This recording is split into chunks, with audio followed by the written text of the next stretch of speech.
Joshua était le successeur de Moïse et de l'homme responsable de diriger le peuple d'Israël pour conquérir la terre promise. Bien que l'histoire de Joshua soit racontée dans le livre de l'Ancien Testament qui porte son nom, Joshua apparaît dans le récit biblique déjà dans le livre d'Exode. Et dans cette vidéo, vous comprendrez tout ce que la Bible dit sur qui était Joshua et quelle est son importance dans l'histoire biblique. La Bible dit que Joshua était le fils de l'énumération de la tribu d'Éphraïm. Une chose intéressante est que le nom original de Joshua donné par sa famille était Oséias, ce qui signifie le salut. Même l'Osée est un nom qui se produit souvent dans la tribu d'Éphraïm dans le récit biblique. Mais Moïse a changé ce nom et a ajouté le nom divin, l'appelant Yehoshua, ce qui signifie que Jéhovah est le salut. Ce nom est généralement translittéré en portugais comme Joshua ou Jésua. Et pour ceux qui ne savent pas, c'est aussi le nom hébreu de Jésus, puisque le nom de Jésus est la forme latine de la translittération en grec de ce nom hébreu. Joshua a commencé à prendre de l'importance dans la Bible en tant qu'assistant de Moïse. Dans Exodus chapitre 33 verset 11, Joshua est décrit comme un jeune homme choisi par Moïse pour être son assistant personnel. Mais d'abord dans Exode 17, nous sommes informés que Moïse lui a délégué le commandement des troupes israéliennes qui se sont battues contre les pillards d'Amalkita à Éphdim. Et quand Joshua est sorti d'Égypte, il était déjà un homme adulte, probablement environ 40 ans. Par conséquent, certains érudits considèrent la possibilité qu'il soit formé militairement par l'armée Pharaon.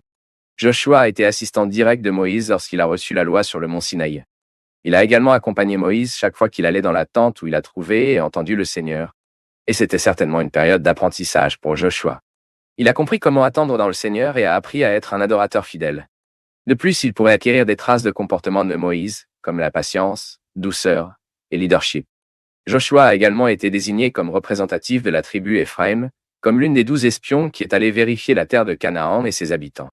Après la mission de reconnaissance, parmi tous les espions, seuls Joshua et Caleb ont défendu l'idée que les Israélites devraient continuer avec l'invasion de Canaan.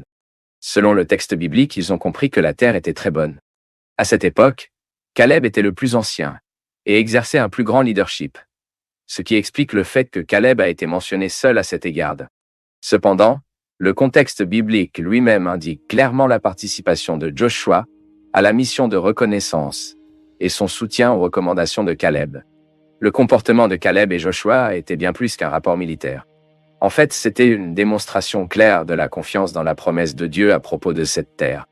Déjà, les 10 autres incroyants sont morts de la peste devant le Seigneur. Et plus tard, Joshua a été officiellement choisi comme successeur de Moïse dans les plaines près de la Jordanie. Lorsque Moïse a compris qu'il mourrait avant d'entrer dans Canaan, il a séparé Joshua pour être le nouveau chef du peuple d'Israël, selon l'ordre du Seigneur. Et le leadership de Joshua a été coordonné avec le sacerdoce d'Éléazar. Moïse a investi un honneur et une autorité solennellement à Joshua avant toute la congrégation d'Israël. Publiquement, Moïse a averti Joshua d'être courageux et fort, afin qu'il puisse remplir la mission d'amener Israël sur la terre que Dieu avait promis, comme enregistré dans le chapitre 31 du Deutéronome, entre les versets 3 et 8. Et dans ce même chapitre, nous lisons que lorsque Moïse et Joshua se sont rendus dans la tente de la congrégation, Dieu a commandé Joshua directement. Et plus tard, après la mort de Moïse, Dieu a de nouveau répété l'ordre donné particulièrement à Joshua. Et avec cela, il a renouvelé ses promesses à Joshua. Il l'a encouragé à la veille de l'invasion de Canaan. Après la mort de Moïse, Joshua était responsable de diriger le peuple de Israël dans la conquête de la terre promise de Dieu. Au début de son avance, Joshua a dû faire face à 2 défis majeurs. Tout d'abord, il a dû amener les gens à passer la rivière Jordanie. Et puis il a également dû surmonter l'armée cananéenne qui a émergé devant lui. De plus, Joshua a envoyé 2 espions pour faire un rapport de reconnaissance de la forteresse de Jéricho. Ces espions ont reçu la coopération du Rahab, qui était un habitant de Jéricho. Joshua leur a également demandé de garder la mission secrète, et la raison en était de ne pas répéter ce qui s'était déjà produit dans la mission avec 12 espions envoyés par Moïse. À cette époque, les 10 espions incroyables ont réussi à décourager le peuple. Mais l'acte de Dieu en faveur du peuple d'Israël a fait terrifier les résidents de ces terres. Dans le chapitre 3 du livre de Joshua, nous avons la description de la façon dont Dieu, surnaturellement, interrompit les eaux du Jordanie lorsque les prêtres qui portaient l'arche de l'Alliance entra dans les eaux. Ainsi, le peuple d'Israël s'est brandi au Jéricho.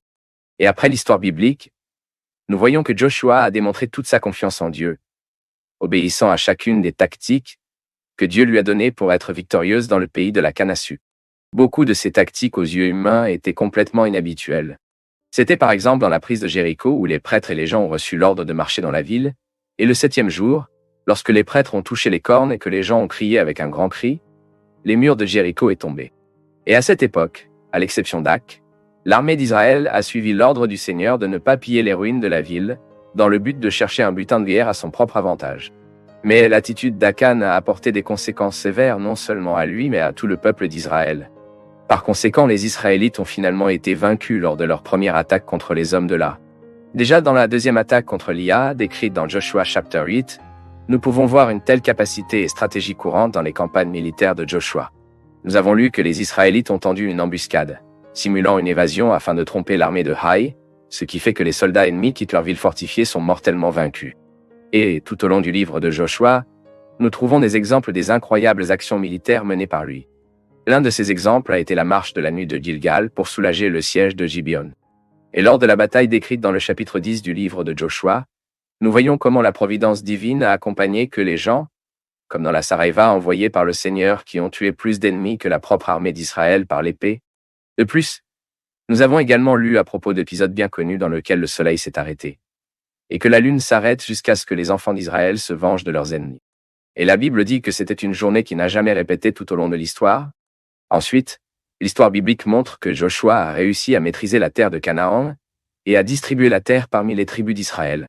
Et puis, progressivement, les Israélites s'installent dans le pays et construisaient leurs bâtiments, ce qui s'est produit à l'époque des juges au règne de David.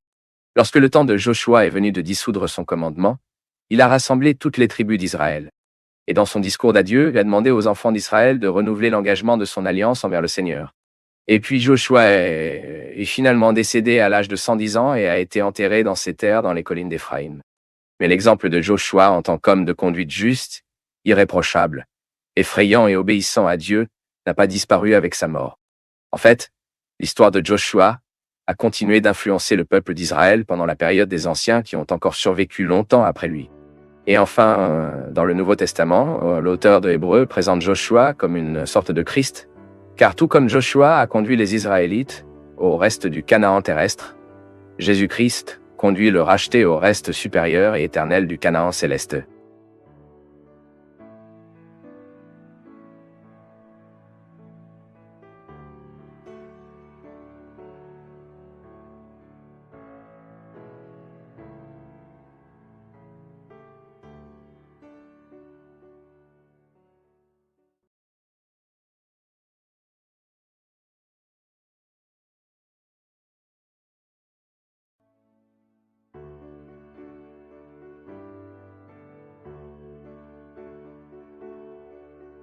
Korah était un Israélien de la tribu de Lévi et un descendant de la maison de Côte à travers Isar.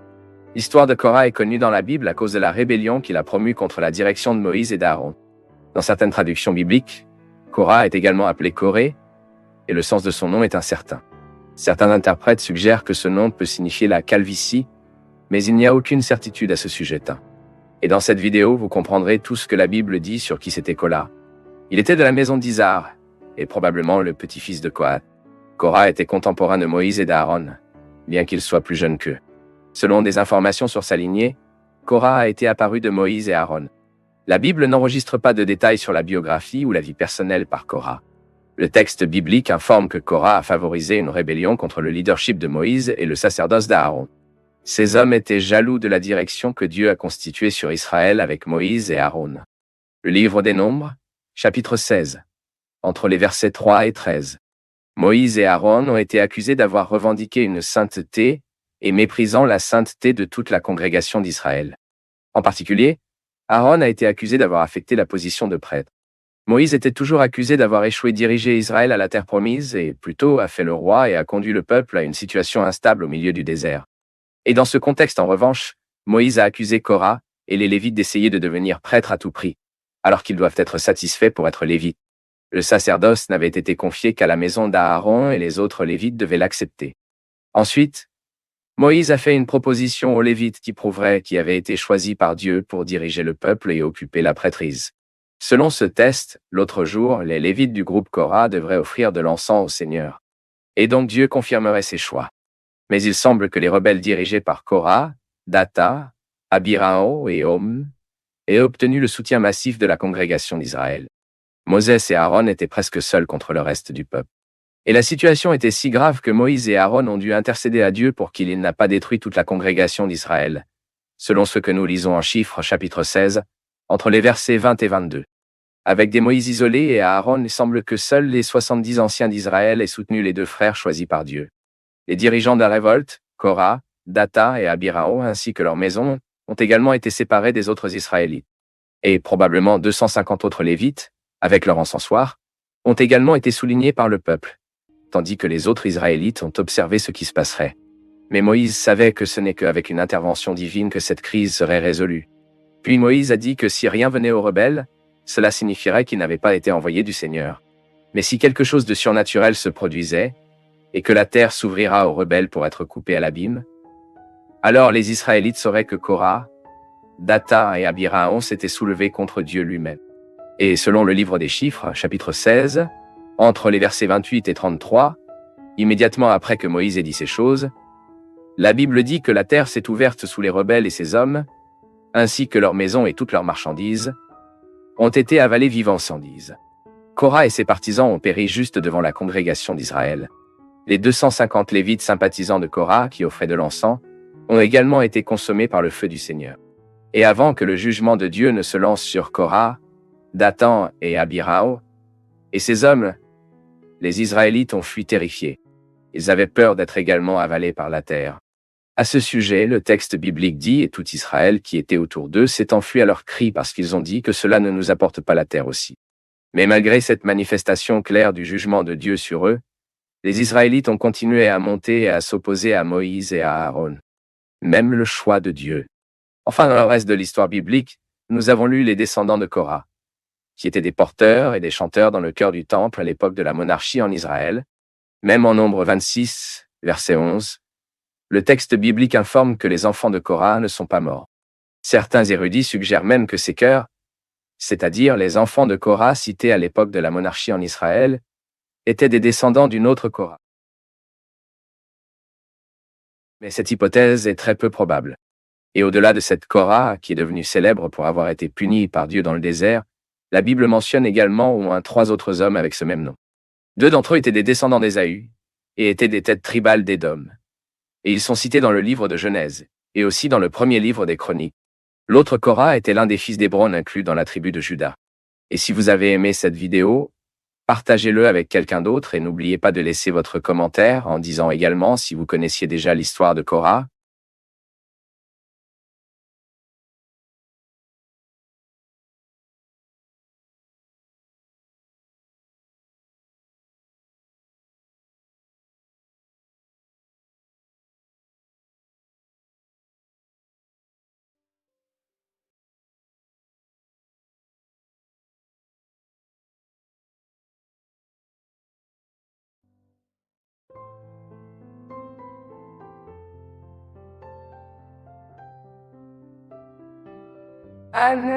Au cours de la première année de son règne, moi, Daniel a compris par les livres que le nombre des années où ils ont parlé au Seigneur, au prophète Jérémie, dans lequel il devait remplir les désolations de Jérusalem, avait 70 ans. Et je me suis adressé à mon visage au Seigneur Dieu, pour le chercher avec prière et supplication, avec le jeûne et le cachet, et couvert de cendres. Et j'ai prié le Seigneur mon Dieu, et j'ai avoué. Et il a dit, « Ah, Seigneur, grand, formidable Dieu, nous péchons et commettons les iniquités, et nous implorons. Et nous avons été rebelles, quittant vos commandements et vos jugements. Et nous n'avons pas écouté vos serviteurs, les prophètes, qui en votre nom parlaient à nos rois, à nos princes et nos parents, ainsi que tous les gens de la terre. Pour vous, ô Seigneur, il appartient à la justice, mais à nous la confusion du visage. Aujourd'hui, aux hommes de Juda et aux résidents de Jérusalem et à tout Israël, à ceux du tout, dans tous les pays où ils les ont lancés à cause de leur rébellion qu'ils ont commis contre vous. Ô Seigneur, nous appartenons à la confusion du visage, de nos rois, de nos princes et de nos parents, parce que nous péchons contre vous. Pour le Seigneur, notre Dieu appartient à la miséricorde et au pardon, car nous nous remettons contre lui. Et nous n'obéissons pas à la voix du Seigneur, notre Dieu, de marcher dans ses lois, ce qu'il nous a donné par ses serviteurs, les prophètes. Oui, tout Israël a transgressé votre loi, déviant de ne pas obéir à votre voix. Par conséquent, la malédiction et le serment qui sont écrits dans la loi de Moïse, le serviteur de Dieu, se sont déversés sur nous, parce que nous péchons contre lui. Et il a confirmé sa parole qu'il avait parlé contre nous et contre nos juges qu'ils ont jugés, nous faisant venir sur nous un grand mal. Car dans tout le ciel, cela n'a jamais été fait comme cela a été fait à Jérusalem. Comme il est écrit dans la loi de Moïse, tout ce mal nous est venu. Néanmoins, nous ne demandons pas le visage du Seigneur notre Dieu, de nous convertir de nos iniquités et de s'appliquer à votre vérité. Par conséquent, le Seigneur a surveillé le mal et l'a amené sur nous. Parce que juste le Seigneur notre Dieu dans toutes ses œuvres qu'il a fait. Car nous n'obéissons pas à sa voix. Maintenant donc, Seigneur notre Dieu, qui a sorti votre peuple du pays de l'Égypte avec une main puissante, et vous avez gagné un nom comme vous le voyez aujourd'hui, nous avons procédé de manière impressionnante. Ô Seigneur, selon votre justice. Maintenant, ô le nom, écoutez la prière de votre serviteur et leurs supplications, et sur votre sanctuaire en proie à briller, pour le bien du Seigneur, incline, ô mon Dieu, vos oreilles, et entendez. Ouvrez les yeux et regardez notre désolation et la ville qui est appelée par votre nom, parce que nous ne jetons pas nos supplications devant votre visage. Câlin dans notre justice, mais dans vos nombreuses miséricordes. Le Seigneur entend. Ô Seigneur, pardonne. Ô Seigneur, servez-nous et agissez sans délai. À cause de toi-même, ô mon Dieu, Seigneur notre Dieu, votre parole est parfaite, est extraordinaire, et nous sommes des pécheurs limités.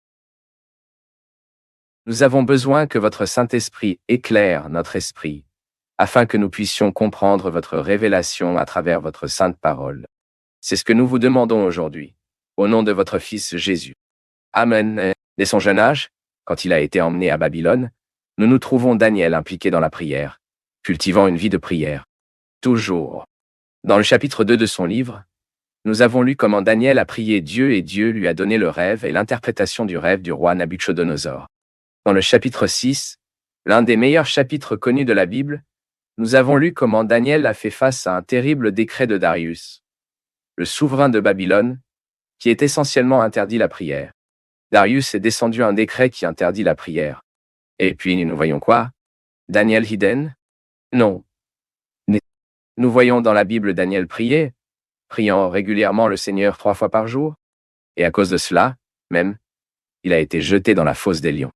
Et ici, dans le chapitre 9, nous lisons le prophète Daniel en faisant une prière très intéressante, qui a même beaucoup à nous apprendre sur la façon dont nous devons prier Dieu.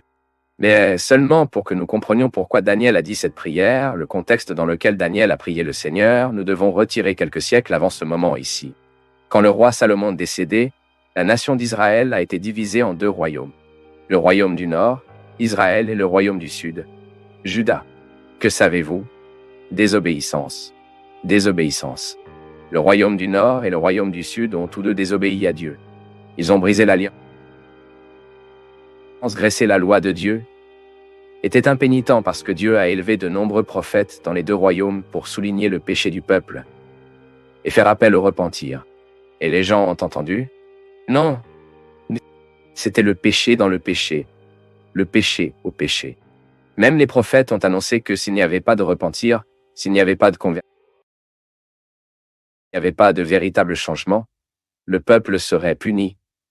La colère de Dieu serait renversée sur Israël. Malgré cela, le peuple n'a pas accordé de crédit, n'a pas entendu les prophètes du Seigneur.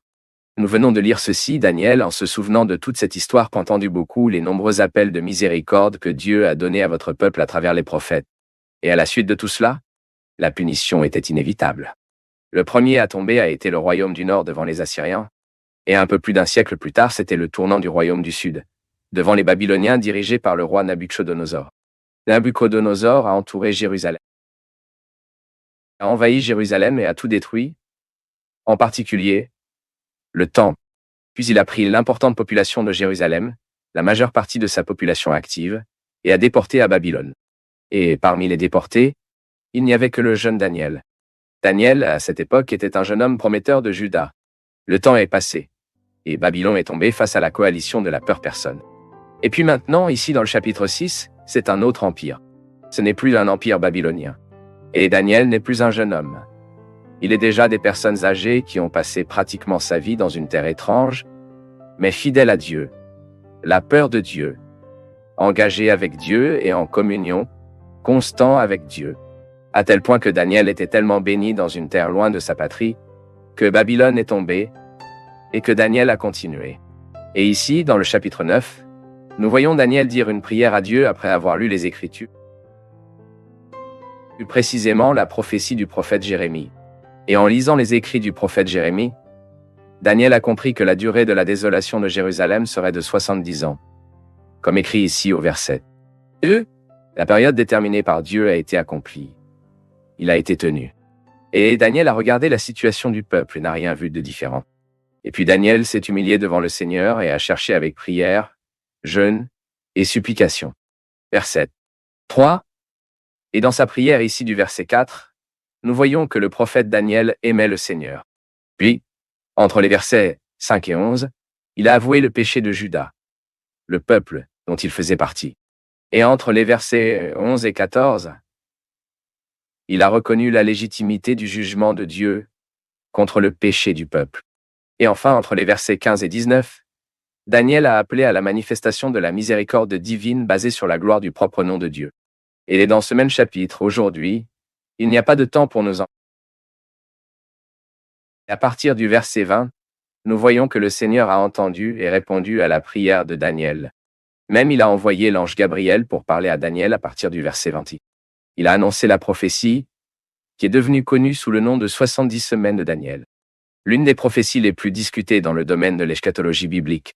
Peut-être l'un des plus difficiles à interpréter, à coup sûr. Et à travers cette merveilleuse prophétie, et en bref, bien sûr, je n'expliquerai pas ici la prophétie de Daniel de 70 semaines, mais en bref, cette prophétie était merveilleuse parce qu'elle avait des implications eschatologiques, et à travers elle, Dieu a parlé au prophète Daniel non pas seulement sur la restauration de Jérusalem, à travers un reste du captivité, mais principalement sur la venue du Messie promis. Une merveilleuse prophétie. Et le chapitre 9 de Daniel se termine avec Dieu écoutant et répondant à la prière de Daniel. Très bien. Et qu'est-ce que la prière de Daniel a à voir avec nos prières aujourd'hui? Eh bien, nous tous, à un moment de la vie, avons déjà mené dans un moment de prière. Savez-vous, quand vous essayez de prier Dieu et que vous ne savez même pas par où commencer, ne savez pas quoi dire, ne savez pas comment dire? À l'heure actuelle, la prière de Daniel est l'un des nombreux textes bibliques qui nous aident à prier correctement Dieu, à nous retrouver devant Dieu dans la prière de la manière droite, acceptable de manière biblique. Ceux qui croient prier d'une manière qui n'est pas biblique n'est pas écrit. Malheureusement, de nombreux croyants ne prient pas Dieu d'une manière vraiment biblique. Et Daniel a prié le Seigneur d'une manière biblique. Et nous pouvons apprendre de lui à cet égard. J'ai donc séparé ici quelques leçons que nous pouvons apprendre de la prière de Daniel. Et la première leçon que nous avons déjà trouvée au verset. Nous voyons l'attitude de prière de Daniel à la suite de sa lecture de la parole de Dieu. Le verset 2 dit, au cours de la première année de son règne, moi, Daniel, compris par les livres que le nombre des années où ils ont parlé au Seigneur, au prophète Jérémie, dans lequel il devait remplir les désolations de Jérusalem, il y avait 70 ans. Autrement dit, le texte biblique ici dit que Daniel a prié avec ferveur au Seigneur, après avoir lu dans les Écritures sur les années de captivité qui avaient été décrétées par Dieu. Et qu'en apprenons-nous? Nous apprenons une précieuse leçon sur notre attitude devant la souveraineté de Dieu. Daniel a lu dans la prophétie de Jérémie que Dieu avait décrété 70 ans de captivité. Et en lisant le décret de Dieu, Daniel a fait quoi? Il a croisé les bras et a dit « Oh, il est décrété ». Non, il a prié avec ferveur.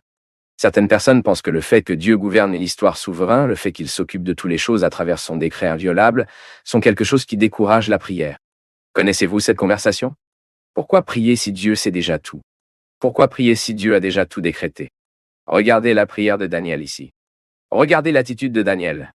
Avant le décret de Dieu, il n'a pas croisé les brasets. Au contraire, il a prié. La souveraineté de Dieu doit être notre plus grande incitation à la prière. Le décret infaillible de Dieu devrait-il être notre plus grand encouragement à avoir une vie de prière? Daniel a pensé exactement de cette façon. Ici, au verset 2, nous pouvons comprendre qu'il a vu dans le décret éternel de Dieu une raison irrésistible de la prière. Irrésistible. Il a vu dans la souveraineté de Dieu la certitude que le Seigneur est celui qui répond à la prière de son peuple. Si nous avions un Dieu qui n'était pas souverain, alors nous aurions en fait aucune raison de prier. Pourquoi prions-nous un Dieu qui ne peut pas tout faire? Cela ne gouverne pas toute chose? Pourquoi prier pour un tel Dieu? Mais nous avons un Dieu qui est tout-puissant, souverain qui gouverne l'histoire à travers son décret infaillible. Nous ne prions pas un Dieu pathétique, faiblesse. Non. Nous prions un Dieu omnipotent. Omnipotent. Daniel l'a compris. Il a lu le décret de Dieu et a prié Dieu. Il a prié Dieu. Ensuite, notre réponse au décret de Dieu, notre réponse à la souveraineté de Dieu doit être la prière. Nous pouvons prier, parce que nous savons que nous prions un Dieu qui peut entendre et répondre à nos prières. Et deuxièmement, par conséquent, la prière de Daniel nous enseigne qu'une prière efficace est cette prière basée sur les promesses de Dieu. C'est-à-dire que c'est cette prière en réponse à la parole de Dieu. La prière de Daniel était une prière pactuelle. Une prière pactuelle. Tout d'abord, il a regardé la situation du peuple et a parlé, « Seigneur, nous avons brisé l'alliance. Nous transgressons votre loi. Nous désobéissons. Nous pratiquons l'iniquité. Mais nous sommes aussi le peuple prometteur. Le peuple que le Seigneur a sauvé d'Égypte. Le peuple que le Seigneur s'est formé avec sa main puissante. » Puis Daniel se tourna vers l'alliance du Seigneur. Daniel a compris le décret de Dieu concernant le temps de se tenait immédiatement devant le Seigneur dans la prière, demandant à Dieu d'agir en faveur de son peuple élu. Il a dit, « Nous péchons, mais nous sommes vos élus. Nous sommes les gens de votre alliance. » Et en ce sens, le prophète Daniel savait que sa prière était légitime parce qu'il était conforme à la volonté de Dieu. La prière de Daniel était une prière biblique basée sur les Écritures. La prière de Daniel était conforme à la volonté de Dieu révélée dans sa propre parole. Daniel l'a compris et a construit sa prière basée sur la promesse du Seigneur. Prions-nous Dieu en fonction des vraies promesses de Dieu révélées dans sa parole? Nos prières sont-elles en accord avec la volonté de Dieu? Avec la révélation de Dieu dans les Écritures? C'est quelque chose que nous devrions penser. Pensez-y. Troisièmement, la prière de Daniel, il nous apprend qu'une véritable prière est une prière qui implique la confession des péchés. Pense à une partie de la prière qui a été négligée aujourd'hui. Les gens font tout dans la prière. Ils demandent, implorent, suppliquent, déterminent, décrétant, prophétisent. Peu importe ce que vous voulez comprendre là-bas. Et ce qu'ils font le moins, c'est confesser leurs péchés devant le Seigneur. Mais Daniel a agi différemment. Il a avoué au Seigneur que le peuple dont il était également en partie avait terriblement transgressé la loi de Dieu. Terriblement. Il a admis que la seule chose que les gens méritaient vraiment était la manifestation de la justice divine en réponse à leur erreur. Certaines personnes perdent du temps dans leur prière en essayant de se justifier devant Dieu. Ils essaient de trouver des justifications devant le Seigneur, comme si leur justification était d'utiliser quelque chose devant Dieu. En fait, les gens devraient passer du temps à admettre leurs propres péchés et à contourner à Dieu. Et certaines personnes ont parfois le courage de dire non, mais quand je prie, je ne me souviens aucun péché que je dois avouer à Dieu. Charles Spurgeon, il avait l'habitude de prier Dieu et de demander pardon pour les péchés cachés. Ce n'était pas ce genre de péché qu'il a péché et s'est caché. Non, non. Ce sont ces péchés que même il ne savait pas qu'il avait commis, mais qu'il s'était en fait engagé, parce que l'homme déchu est un pécheur. Il n'est pas un pécheur parce qu'il pêche. Il pêche parce qu'il est pécheur. Il y a donc toujours beaucoup à demander pardon à Dieu. Il y a toujours beaucoup à demander pardon à Dieu. Enfin, la dernière leçon ici que je veux mettre en évidence avec vous aujourd'hui est cette véritable prière, et que la prière qui met au-dessus de tout autre but le souci de la gloire de Dieu. Comme ça. Commençons à comprendre ici d'abord que Daniel a prié le Seigneur en recourant à son caractère miséricordieux et indulgent. Ceci est très clair dans le verset 18. Voir seulement ce que nous lisons. Incline, ô mon Dieu, votre oreille et entendre. Ouvrez les yeux et regardez notre désolation et la ville qui est appelée par votre nom. Car nous ne jetons pas nos supplications avant que votre visage ne fronce dans notre justice, mais dans tes beaucoup de miséricorde. Nous méritons que nous sommes votre peuple. Nous méritons cela. Du Seigneur pour la gloire de son propre nom. Non, C'était l'engagement de Dieu envers lui-même. C'est basé sur cela que Daniel dit parfois « Seigneur se tourne vers la ville qui est appelée par votre nom ». Et au verset 19, il dit « Entends. Ô Seigneur, pardonne Seigneur, nous sers et agisse sans délai, pour le bien de toi-même. Ô Dieu, ma ville et votre peuple sont appelés par votre nom. » Connaissez-vous ce genre de conversation? Cela dit, vous devez prier Dieu. La demande. La demande. J'ai déjà atteint le plus fort d'une personne qui une nuit s'est levée à l'aube et autre, a-t-il dit, et maintenant ou jamais. Il a pris une chaise, l'a dit et a dit, monsieur, assis là maintenant que je vais parler. Et, pire, cela l'a dit comme un témoignage dans une église. Regardez l'attitude de Daniel. Qui devons-nous exiger quelque chose de Dieu? Qui sommes-nous? Nous parlons de Daniel, hein? Et le prophète Daniel, un homme qui a passé pratiquement toute sa vie dans une terre étrange, sans se corrompre avec l'idolâtrie aux dieux babyloniens. Et ce même prophète Daniel, fidèle à Dieu, pour prier le Seigneur, c'est moi, Daniel. Regardez votre peuple. Votre peuple descend d'Abraham. Non. Daniel prie Dieu et dit, ô mon Dieu, répondez-nous pour le bien de toi-même. Assistez-nous, non pas parce qu'il y a quelque chose de bien en nous, mais que votre nom peut être glorifié à travers nous, parce que nous sommes les gens qui sont appelés par votre nom. Pour analyser si nos prières cherchent, tout d'abord, la gloire du Seigneur. Modèle, il a commencé la prière en disant que notre Père qui est au paradis, sanctifié soit votre nom. Dieu, cela doit se préoccuper de la gloire du nom de Dieu, doit sanctifier le nom de Dieu. Amen. Alors sortons d'ici aujourd'hui, priant mieux, priant plus bibliquement au Seigneur, comme nous l'avons appris ici sur la base de la prière de Daniel, que nos prières soient d'abord motivées par la souveraineté de Dieu. Que nos prières soient guidées dans les Écritures selon la volonté de Dieu révélée dans sa parole. Que nos prières indiquent toujours clairement que nous sommes des pécheurs devant un Dieu infiniment saint. Et que nos prières se préoccupent toujours de la gloire de Dieu. Si nous suivons ces directives présentes dans la prière de Daniel, beaucoup de nos prières seront transformées. Amen. Que Dieu vous bénisse tous.